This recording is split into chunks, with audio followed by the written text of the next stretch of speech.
So what happens when a simple request to install some solar panels spirals into an 11-year war with your homeowners association? We're about to dive into a legal battle that started with a desire to go green and ended up testing the very limits of an HOA's power.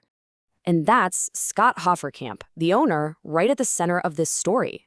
After more than a decade of trying to work things out with his HOA, this is how he felt going into a formal hearing. You can just feel the years of frustration packed into that one sentence. All right, so here are our two sides. You've got Scott Haferkamp, the homeowner, and on the other side, his condominium association. Now look, HOAs are supposed to maintain community standards, protect property values, but this case brings up that age-old question. What happens when those rules clash head-on with what an individual homeowner wants? It's a real David versus Goliath kind of setup. So how did things get this bad? I mean, 11 years is a long time. To really get it, we have to go back to the beginning. This wasn't just a one-off disagreement. It was a whole decade of attempts, rejections, and just escalating conflict. It all kicked off simply enough, way back in 2014, with that first no.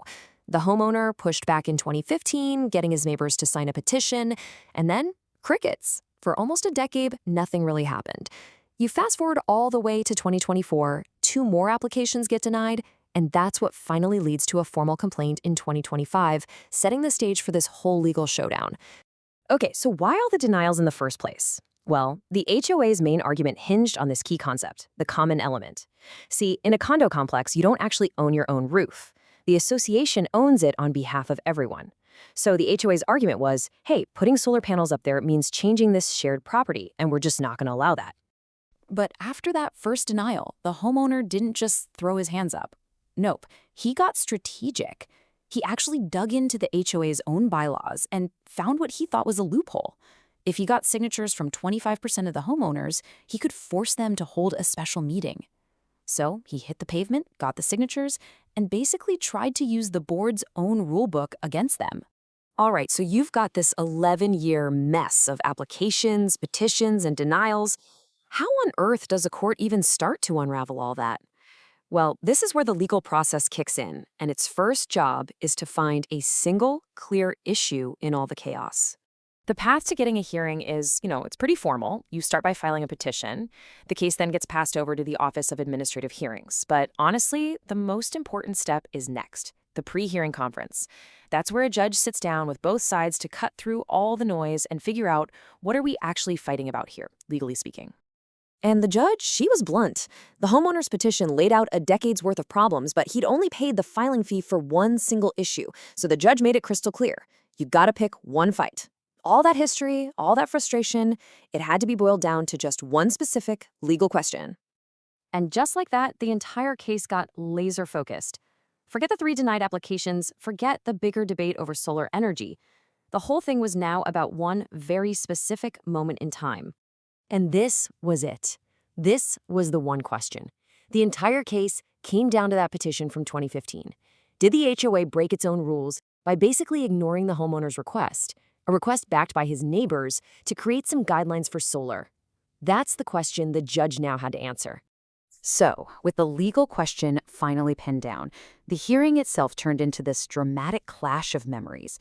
It was all about what happened at a single board meeting nearly a decade ago. It all hinged on this one question. Okay, we know the homeowners submitted the petition. We know the HOA put it on the agenda for their board meeting on September 24th, 2015. But what actually happened inside that room? The homeowner's memory of it was totally clear. He testified that he went to the meeting, the petition was officially given to the board, and that was it. Nothing. He said there was no discussion, no debate, no follow-up, just silence. But the HOA president remembered it totally differently. He testified that not only did they discuss solar, they actually brought their lawyer in specifically for that reason. The homeowner, on the other hand, he just remembered a little argument over whether all the signatures on his petition were valid. So you've got 2 people in the same room with wildly different stories. And then came this absolutely stunning moment in the hearing. The HOA president, a guy who's been on the board for 22 years, testified under oath that he had never even seen the physical petition until the day before this hearing, nearly 10 years after it was first submitted. Wow. So who's telling the truth here? When memories clash like this, the law looks for documents. And in this case, the key piece of evidence, the tiebreaker, was the official minutes that were written down during that 2015 meeting. And there it was in black and white. The official record stated, clear as day, that the legalities of solar installation on common areas was discussed.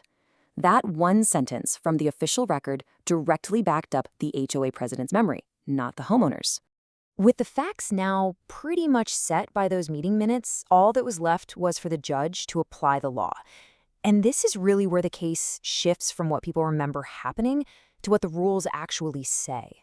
It's kind of crazy when you think about it. After 11 years of fighting, the whole thing was going to come down to the legal meaning of one little 3-letter word, buried deep in the association's own documents. This is the bylaw the homeowner was relying on. It says a special meeting may be called.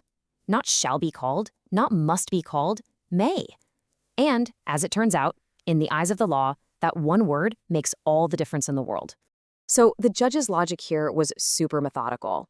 First, she said the word may means the board had a choice. It wasn't an obligation to call a special meeting. Second, by discussing the issue at their regular board meeting, which the minutes proved they did, they had handled it properly. And third, she concluded that this action was an implicit denial of his request for a separate meeting. And because of all that, the homeowner just couldn't prove a rule was actually broken. And just like that, the case was over. The homeowner's petition was denied. After more than a decade of fighting, the HOA was legally declared the winner. You know, this whole case leaves you with a really tough question. This homeowner, he really did everything by the book. He read the bylaws, he got his neighbor's support, he followed the process. But in the end, a single word, may, gave the board all the discretion they needed. It really makes you wonder, in this complex world of community rules, when does a homeowner's voice truly have to be heard?